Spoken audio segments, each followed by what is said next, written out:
Ladies and gentlemen, the very word secrecy is repugnant in a free and open society, and we are, as a people, inherently and historically opposed to secret societies, to secret oaths, and to secret proceedings.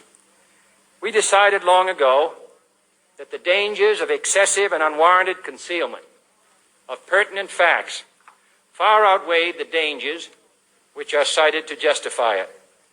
Even today, there is little value in opposing the threat of a closed society by imitating its arbitrary restrictions. Even today, there is little value in ensuring the survival of our nation if our traditions do not survive with it.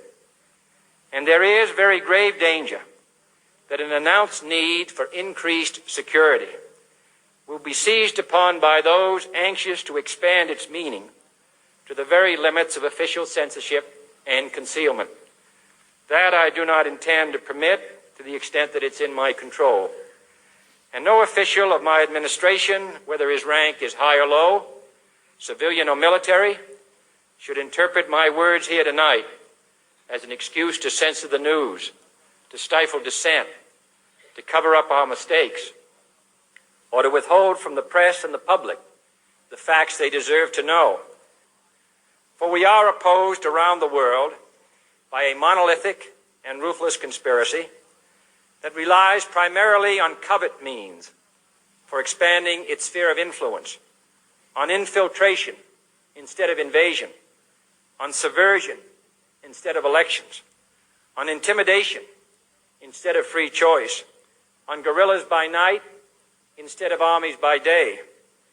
It is a system which has conscripted vast human and material resources into the building of a tightly knit, highly efficient machine that combines military, diplomatic, intelligence, economic, scientific, and political operations.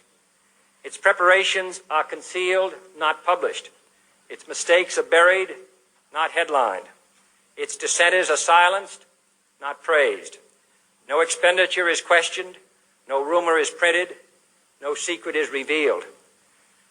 No president should fear public scrutiny of his program, for from that scrutiny comes understanding, and from that understanding comes support or opposition, and both are necessary.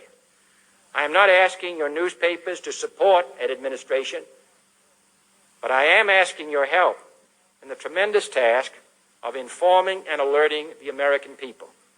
For I have complete confidence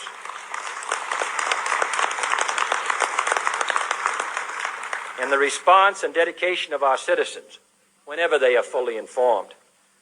I not only could not stifle controversy among your readers, I welcome it.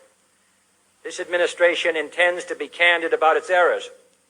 For as a wise man once said, an error doesn't become a mistake until you refuse to correct it. We intend to accept full responsibility for our errors, and we expect you to point them out when we miss them.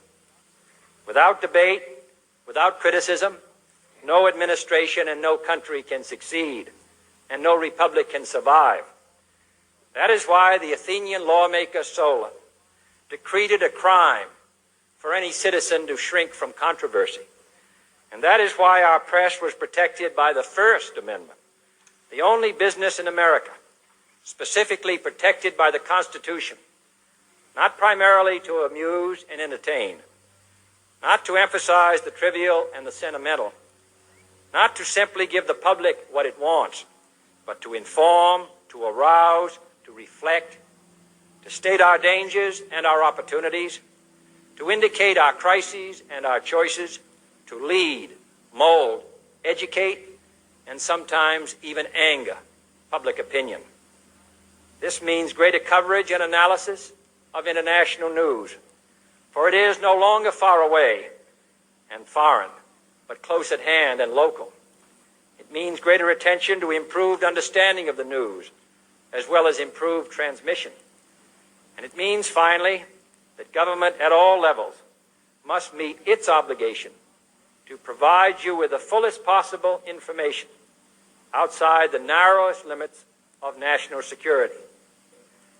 And so it is to the printing press, to the recorder of man's deeds, the keeper of his conscience, the courier of his news, that we look for strength and assistance, confident that with your help, man will be what he was born to be, free and independent.